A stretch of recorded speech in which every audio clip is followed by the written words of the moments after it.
దేశంలో బస్సు ప్రయాణం అంటే యమపురికి టికెట్ తీసుకున్నట్లే. అంతటి భయానికి మరో రూపం అవుతుంది.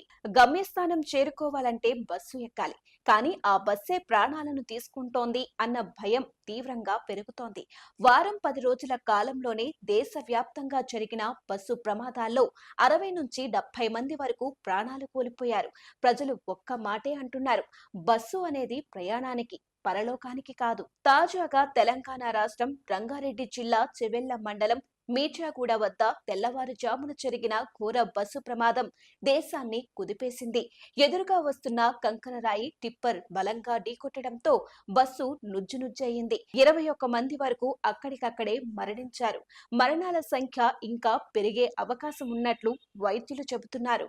2 రోజుల క్రితం రాజస్థాన్ ఫలోడి జిల్లా మధుడా పోలీస్ స్టేషన్ పరిధిలో యాత్రికులతో వెళ్తున్న బస్సు రోడ్డుపై ఆగి ఉన్న ట్రైలర్ ను ఢీకొట్టడంతో ఘోర ప్రమాదం. 15 మంది అక్కడికక్కడే ప్రాణాలు కోల్పోయారు. అంతకుముందు కర్నూలు జాతీయ రహదారి వద్ద మంటల్లో చిక్కుకున్న ప్రైవేట్ బస్ విషాదం. ఆ ప్రమాదంలో 19 మంది ప్రయాణికులు బైకర్ తో కలిసి మొత్తం 20 మంది మరణించారు.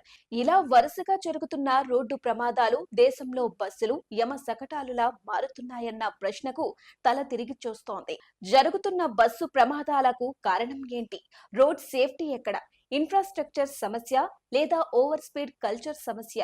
యూనియన్ మినిస్టర్ నితిన్ గడ్కరీ ఇటీవలే ఒక పాయింట్ చెప్పారు.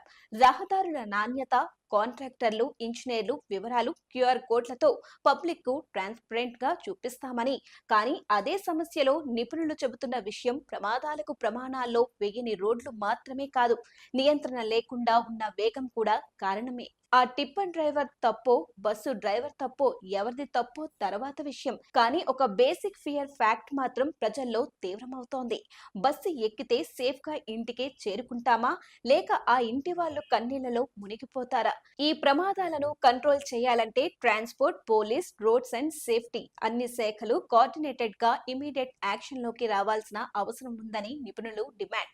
శిక్షణలు కఠినంగా ఉండాలి, వేగంగా చర్యలు ఉండాలి. లేకుంటే ఇలాంటి ఘోర బస్సు ప్రమాదాలు ఇంకా కొనసాగుతూనే ఉంటాయి.